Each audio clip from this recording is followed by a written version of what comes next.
തച്ചമ്പാറ പഞ്ചായത്തിലെ 4-ാം വാർഡിൽ ഉപതെരഞ്ഞെടുപ്പ് നടന്നിരുന്നു. ആ ഉപതെരഞ്ഞെടുപ്പിന്റെ ഫലം വന്നപ്പോൾ LDFന്റെ ഒരു പതനമാണ് ഉണ്ടായത്. തച്ചമ്പാറയിൽ LDF ഭരണം നഷ്ടപ്പെട്ടിരിക്കുന്നു. അലി തേക്കത്താണ് 4-ാം വാർഡിൽ മത്സരിച്ച് UDFനായി വിജയം കൊയ്തത്. എങ്ങനെയാണ് തോന്നുന്നത് ഈ വിജയത്തെ? 9 സീറ്റ് ഇടതുപക്ഷത്തിനും 6 സീറ്റ് UDFനുമായിട്ടാണ് ഇവിടെ ഭരണം നടത്തിയിരുന്നത്. ആ കൃത്യമായിട്ട് അവർക്കത് കൊണ്ടുപോകാൻ കഴിഞ്ഞില്ല. അവരെ തമ്മിൽ തല്ലും, അവർ ആരാണ് പ്രസിഡന്റ് എന്നുള്ള തർക്കവും ജനങ്ങളെ തിരിഞ്ഞു കുത്തുന്ന ഒരു പരിപാടിയാണ് അവിടെ നടന്നതൊക്കെ. എല്ലാവരും അധികാരത്തിന് വേണ്ടിയാണ് നിന്നത്. അതിൻ്റെ ഒരു പ്രതിഫലനം. അതുപോലെ തന്നെ ഇവിടെ മെമ്പർ രാജിവെച്ച് പോവുകയുണ്ടായത്. 220ഓളം ലീഡ് കൊടുത്തിട്ട്, ഇടതുപക്ഷത്തിന് ലീഡ് കൊടുത്തിട്ട് വിജയിപ്പിച്ച ഒരു വാർഡായിരുന്നു അത്. അത് പോലും വേണ്ട എന്ന് പറഞ്ഞിട്ട് ആ മെമ്പർ രാജിവെച്ച് പോവുകയാണ് ചെയ്തത്.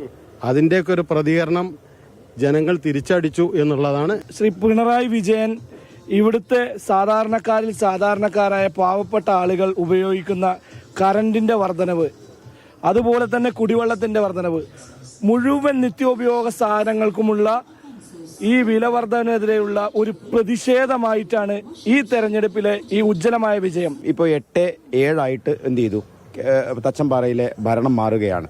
സ്വാഭാവികമായിട്ട് രാജിവെച്ച് ജനാധിപത്യ മര്യാദ കാണിക്കേണ്ട ഉത്തരവാദിത്വം LDFനുണ്ട്. അത് കാണിക്കാത്ത പക്ഷം ഐക്യ ജനാധിപത്യ മുന്നണിയുടെ നേതൃത്വത്തിൽ അതിന് കൃത്യമായിട്ടുള്ള നിർദ്ദേശങ്ങൾ കൊടുത്തുകൊണ്ട് അവിശ്വാസ പ്രമേയം വേണ്ട ആവശ്യകത ഉണ്ടെങ്കിൽ അത് കൊടുത്തുകൊണ്ട് പഞ്ചായത്ത് പ്രസിഡന്റിനെ മാറ്റി UDFന്റെ ഭരണം തിരിച്ചു കൊണ്ടുവരുന്നതിനാവശ്യമായിട്ടുള്ള നടപടികളെടുക്കും.